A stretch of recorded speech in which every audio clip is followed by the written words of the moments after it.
Good morning, everybody. Happy Monday. We have an amazing show for everybody today. What do we have, Krystal? Indeed, we do. We've got Zed Jelani on to talk about a bunch of big media moves. Ezra Klein leaving Vox, Matt Iglesias leaving Vox. Of course, a lot of people moving to Substack. What is going on in the media sphere? Something we are keenly interested in.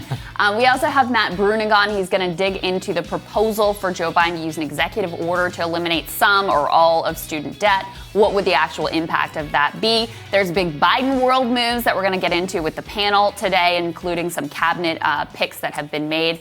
But we want to start with the latest in the never-ending election of 2020. Yeah, this is quite something. So we brought you that incredible Giuliani and Sidney Powell press conference on Friday, our reactions to that. Of course, at that time, Sidney Powell she's a lawyer who's alleging, massive, large-scale voting in terms of millions of votes changed, according to her, by Dominion voting systems. This was something pushed by the president. It was something that was directly held up by Giuliani and the Trump team at that press conference. Well, over the weekend, it seems Trump has had enough of Sidney Powell. All of a sudden, this statement just came out yesterday from the Trump legal team saying, quote, Sidney Powell is practicing law on her own. She is not a member of the Trump legal team. She is not a lawyer for the president in his personal capacity. It's pretty cold. I have a lot of questions. How does one practice law on their own? Because as I understand, you need to have a client when you're representing someone. So who are you representing? I actually would love to know. That's one thing. The second thing is, wow, so the Kraken, it turns out, was basically what they released, and it was not enough in order for the Trump team or for the president to stick by her. It's just a colossal embarrassment to their team, and it's something that, entirely predictable when you're going to play along with this stuff. But she seems unfazed, Krystal. Yeah, she does seem unfazed. She released some statement on Twitter that was like, I understand the statement. Yes. Okay. She just said, I understand the statement. Hard not to understand that statement correctly. I mean, let's be clear, she didn't really level any charges that others on the team aren't also going along with. She was at that press conference. They're all there nodding along. So everyone was on the same page with this insane Dominion voting, which you've dug into more than I have. Hugo Chavez, before he was dead, rigged it, and she alleged that Brian Kemp, governor of Georgia, who is one of the Trumpiest governors in the entire country, was taking payments from communists to rig this for Joe Biden. I mean, it's completely bonkers, but let's be clear, she was not any more bonkers than the rest of the remaining team. My guess is this was more and you tell me if this strikes you as what actually happened here. President's not happy. They need a scapegoat. Giuliani decided to throw her under the bus. So that's really what's probably going on behind the scenes here so that he can protect his own payday as long as humanly possible. This is the Trump criminology I used to do as a White House correspondent, and you are 100% correct. We actually have some sound of her yesterday. She's not backing down, by the way. She, even in her statement yesterday, she put the Kraken is coming or something It was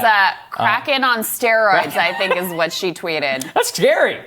For anybody who's watched that Pirates of the Caribbean movie, she was on Newsmax yesterday to expound a little bit on this more. Let's take a listen to what she continues to say.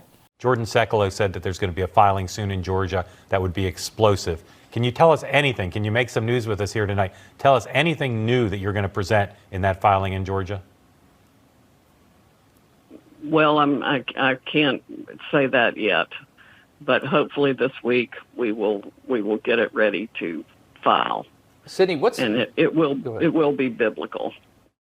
Biblical. Okay, and that was also when she talked about Brian Kemp is part of this conspiracy, allegedly. Look, this is total nonsense. And for all of you people, I hear a lot from people who are like, why are you not, giving credence more to this? They said, why would she put her, her reputation on the line if she didn't mean it? Well, now you have the answer, which is even the president doesn't even think it's so. And as we all know, I immediately saw even more conspiracy. Be like, the Trump team disavowed her because she was part of the elite strike force team, and maybe she's getting paid by somebody even bigger than Trump. I mean, this is just complete and total nonsense. And this is really what's been unleashed as a result of this. And it was not the Kraken that was unleashed. Not the Kraken. Whatever this is. this complete and total idiocy. And Chris Christie, who, advises the president, was his lawyer, transition team, all of that, was asked about this on ABC News. And he basically destroyed her. Let's take a listen.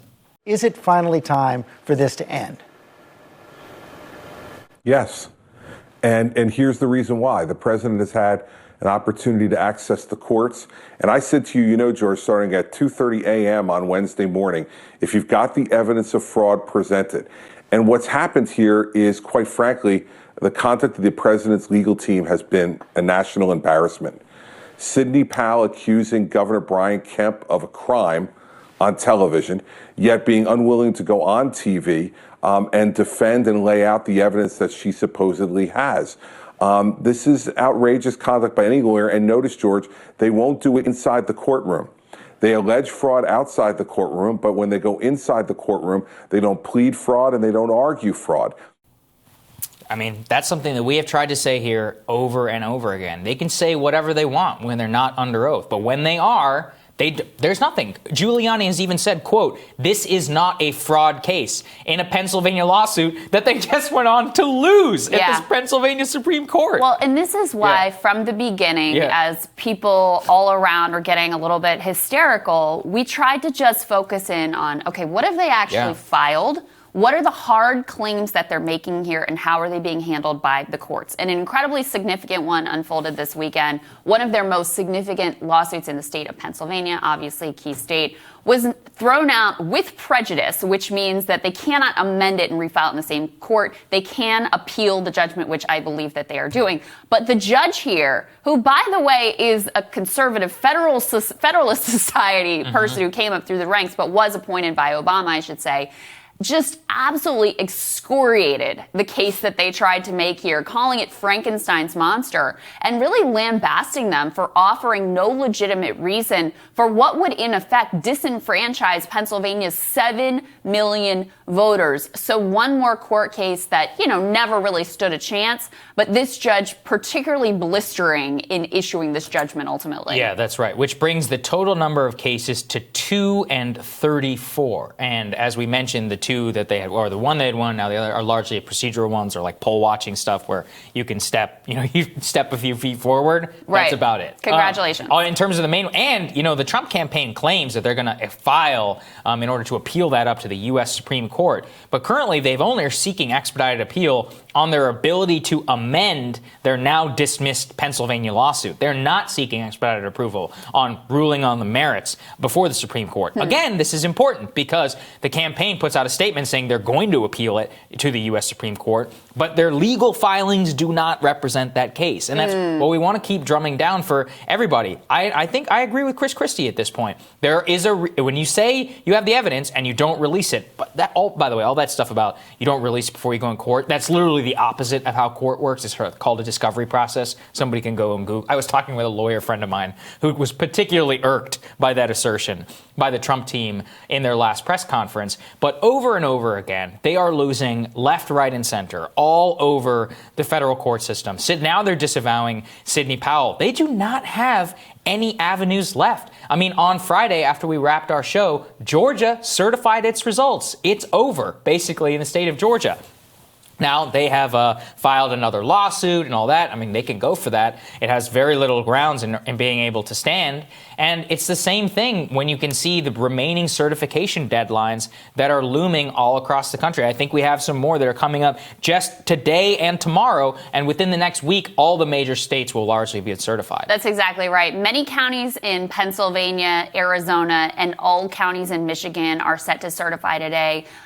Nevada is set to certify tomorrow. So you can see this is rapidly unfolding. The door is rapidly closing. I mean, really, the door has already long been shut. But in terms of the very last ditch efforts, this idea that, maybe Trump's going to try, as he did with the Michigan legislature, to pressure them into seating his electors, messing around with the electoral college system, that door is also closing here as well. And what I said last week, we had Greg Bluestein on, fantastic reporter from Georgia, and we're talking to him. Look, if you can't pull that maneuver in Georgia, you can't pull it anywhere. Georgia was the closest state. Razor-thin margin, went to a recount. You've got a Republican legislature. You've got a Republican governor who is extraordinarily sympathetic to the president, extraordinarily strong supporter. Go back and watch some of the ads that he ran back when he was running for governor. If you can't pull this off in Georgia, you are not going to be able to pull it off anywhere. And that is exactly what we're seeing play out as these dates come and go. Now that Georgia has certified their results, they will be seating Joe Biden electors. That's it. Game over. I wanted to give another update too, which is that, remember we told you on Friday about how President Trump had actually invited these Michigan lawmakers, possibly in order to pressure them in order to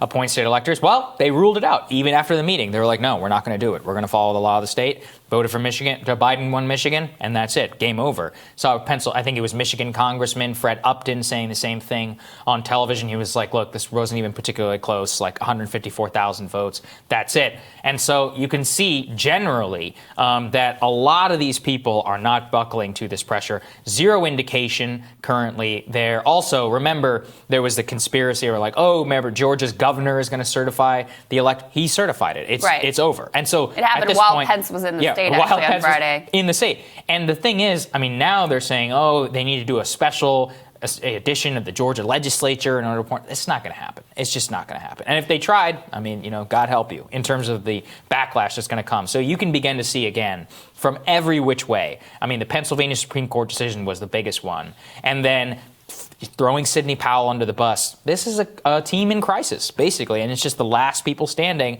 and it's only a matter of time until something folds. I'm not saying he's going to concede, but, the next phase is coming. Yeah, and the reporting we're going to cover later in the show, already lots of reporting about him planning his next moves. He knows. He's not an idiot. Mm-hmm. This is all for show. He's got to put up a fight. Feels like, he can't ever admit loss because it's damaging to his brand and hurts him in his post-presidency, which is disgusting and which is damaging. But there is zero chance this is actually going to succeed, and that at least is a positive thing. Yeah, I think that's right. All right, we're going to have our Raiders for you. That's next.